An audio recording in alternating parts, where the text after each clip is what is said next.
The ghost ring. Sarah Miller had been searching for her ring for over a century now. She couldn't move on, couldn't find peace, until that small gold band with its single pearl was back where it belonged.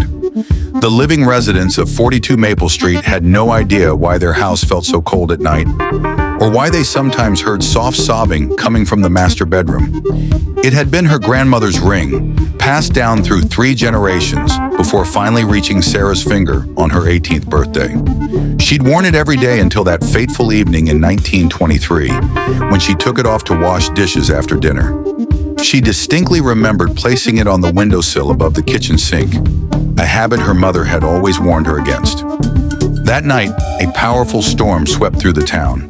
The window had been left slightly open, and a strong gust of wind knocked the ring into the garden below. Sarah discovered its absence the next morning and searched frantically, but before she could find it, she fell ill with pneumonia. Within a week, she was gone, her last thoughts fixed on the missing family heirloom. For decades, Sarah's spirit wandered the property. She watched families move in and out, watched children grow up and leave, watched the garden change with each new owner's vision. Every night, she would drift through the walls, searching every corner, every flower bed, every crack in the foundation. Sometimes she would appear as a misty figure in windows, causing the house's inhabitants to draw their curtains tight and hurry past. The Martinez family moved in during the spring of 2025. Their young daughter, Luna, was different from the other children who had lived there. Instead of running from the cold spots in the house, she would stop and whisper, "Hello, is someone there?" When she heard the crying at night, she would sit up in bed and say, "Don't be sad. I'll help you find what you lost." One Saturday morning, Luna convinced her parents to let her plant a butterfly garden. As she dug into the soil beneath the kitchen window, her small trowel struck something hard. Brushing away decades of dirt, she found a tarnished gold ring with a pearl that still gleamed in the sunlight. That night, for the first time in over 100 years, Sarah appeared fully visible to a living person. Luna sat cross-legged on her bed, holding out the ring as Sarah's spirit filled the room with a soft, warm light. "Thank you," Sarah whispered, her voice like wind through autumn leaves.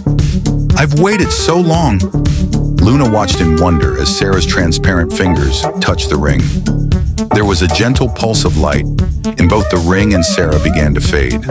The last thing Luna saw was Sarah's peaceful smile as she finally moved on to whatever lay beyond, leaving behind a house that would never again echo with midnight sobs. From that day forward, the house at 42 Maple Street felt different. The cold spots vanished, and the night air was filled only with cricket songs and gentle breezes. Luna kept the story of the ghost in her ring to herself, but sometimes when she passed the butterfly garden, she would touch the pearl ring she now wore on a chain around her neck. A gift from her parents who had written off her story as childhood imagination, and smile, knowing she had helped bring peace to a restless soul.